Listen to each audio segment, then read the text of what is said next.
শ্রীমা ভাসিত স্বরূপ প্রকাশ পর্ব ৪। অরূপানন্দ স্বামীর কাছে মায়ের আত্মগত মন্তব্য। যখন আমার কোনো ভক্তকে মনে পড়ে আমার প্রাণ ব্যাকুল হয়, তখন হয় সে নিজে আসে, নয় তার চিঠিপত্র আসে। এই যে এখানে এসেছো, একটা কিছু ভাব নিয়ে এসেছো, হয়তো জগন্মাতাও ভেবে এসেছো।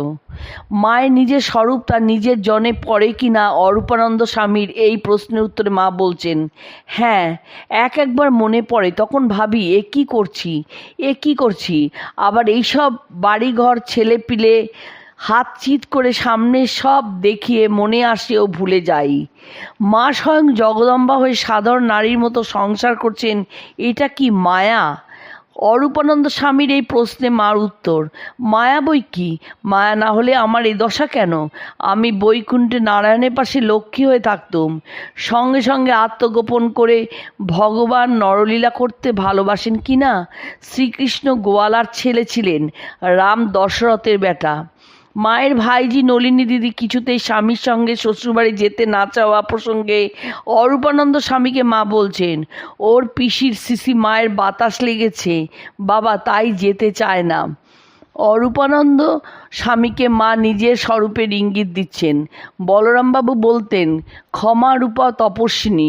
সঙ্গে সঙ্গে নিজেকে গুটিয়ে নিয়ে বলছেন, দয়া যার শরীরে নেই সে কি মানুষ? সে তো পশু।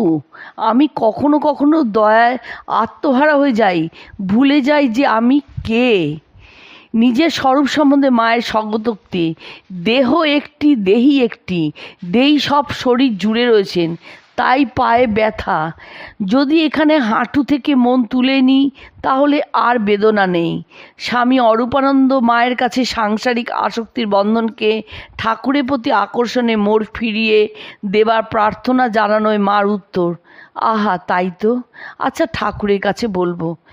এক সন্তান মন্ত্রজপ করতে অক্ষমতা জানিয়ে মাকে মহামন্ত্র ফিরিয়ে নিতে বলল। মা বিচলিত হয়ে তার ভার নিতে স্বীকৃতা হলেন এবং বললেন যে তাকে আর মন্ত্রজপ করতে হবে না, অর্থাৎ মাই তার হয়ে জপ করবেন। কিন্তু সন্তানটি সে কথা তাৎপর্য না বুঝে ভাবল, মা সব সম্বন্ধ ঘুচিয়ে দিলেন। সে ভীত হয়ে রসাতলে যাবে কিনা জিজ্ঞাসা করায় মায়ের দৃপ্ত ঘোষণা, কি, আমার ছেলে হয়ে তুমি রসাতলে যাবে? এখানে যে এসেছে যারা আমার ছেলে তাদের মুক্তি হয়ে আছে, বিধির সাধ্য নেই যে আমার ছেলেদের রসাতলে ফেলে। বিশ্বনাথের নির্বিকার চিত্তে সকলের পাপ গ্রহণ প্রসঙ্গে নিজ কথা। শনি রবিবারে যখন সব লোক এসে প্রণাম করে তখন পা একেবারে জ্বলতে থাকে। পা ধুয়ে এসে তবে বসতে পারি। ঠাকুর ভক্তের মনের সব বাসনা পূর্ণ করলে মনের কুবাসনা নিয়ে বিপদ প্রসঙ্গে মায়ের অভয়বাণী, তোমাদের সে ভয় নেই। তোমাদের যা দরকার যাতে ভালো হয় ঠাকুর তাই দেবেন। তোমরা যা করছো করে যাও, ভয় কি, আমরা তো রয়েছি।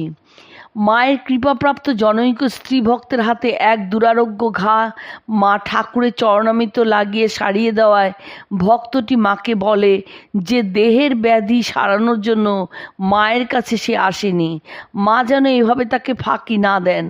মা উত্তরে বলছেন, তোমাদের দেহ যে মা আমার দেহ, তোমাদের দেহ ভালো না থাকলে আমি যে মা কষ্ট পাই।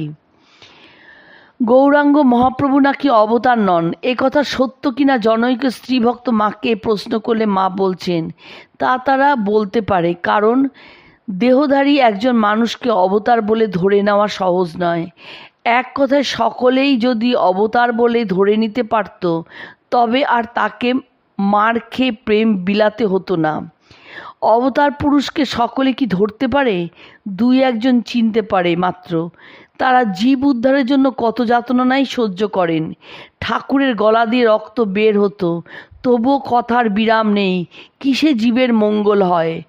অবতার দিয়ে তোমাদের কাজ কি? যার যার গুরুই তার কাছে।